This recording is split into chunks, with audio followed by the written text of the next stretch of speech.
घटना लिहिणारे भारतरत्न डॉक्टर बाबासाहेब आंबेडकर हे तुम्हाला सर्वांना माहीत असतीलच. हो मॅम, आम्ही त्यांच्याविषयी संपूर्ण अभ्यास केलाय. खूप छान. पण संपूर्ण आयुष्यभर त्यांच्या मागे खंबीरपणे उभ्या राहणाऱ्या त्यागमूर्ती म्हणजेच त्यांच्या पत्नी माता रमाबाई भीमराव आंबेडकर, आज मी तुम्हाला त्यांच्याबद्दल सांगणार आहे.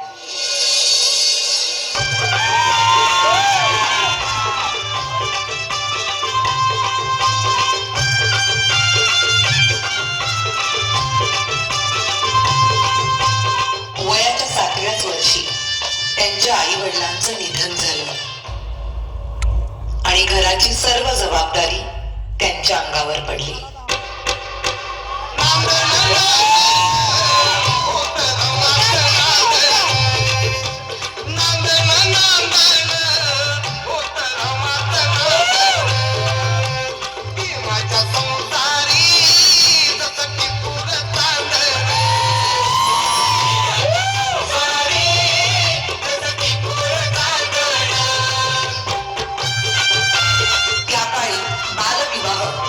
प्रचलित असल्यामुळे वयाच्या 9व्याच वर्षी त्यांचा विवाह भीमराव आंबेडकर यांच्या बरोबर झाला.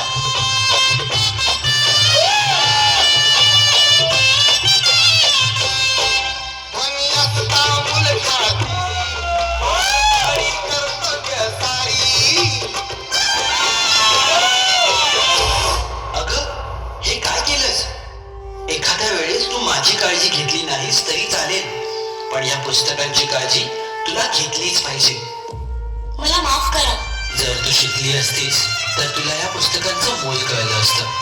आणि त्यानंतर बाबासाहेब आंबेडकरांच्या सांगण्यावरून रमाबाईंनी शिक्षण घेण्यास सुरुवात केली.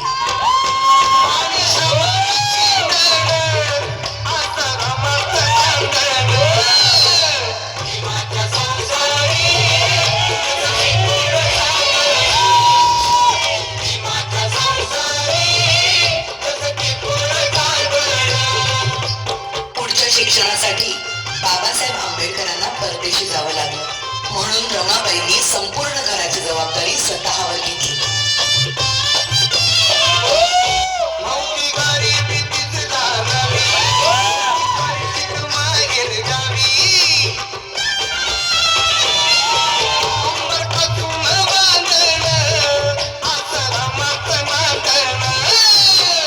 बॅरिस्टरची बायको शेण गोळा करते म्हणून लोक नावं ठेवतील या भीतीने रमाबाई रात्रीच्या काळोखात कवड्या थापायच्या आणि पहाट व्हायच्या आधी घरी निघून जायच्या.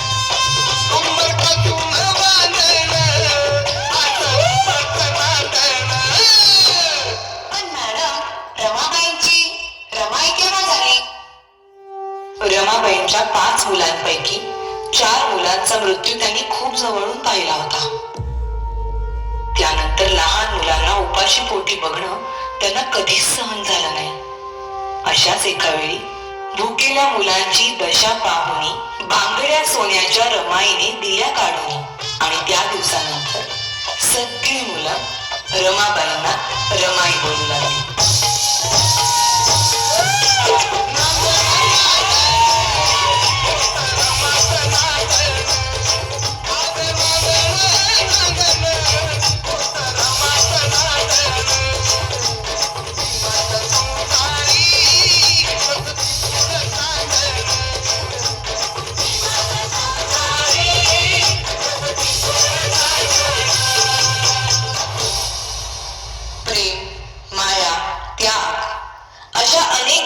संगम म्हणजेच माता रमाबाई भीमराव आंबेडकर.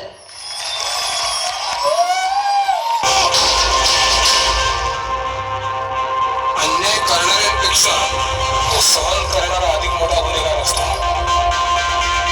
उठा, शिका, संघटित व्हा आणि संघर्ष करा. ज्यांच्यामुळे लाखो घरांचा उद्धार झाला, दीनदुबळ्यांना जगण्याचा अधिकार मिळाला. कोटी कोटी अभिवादन त्या महामानवाला. क्रांती सूर्य तू, शिल्पकार तू, भारताचा बोधिसत्व मूक नायक. मोडल्या रूढी त्या परंपरा, तीव्रतेच्या तूच सकल न्यायदायक.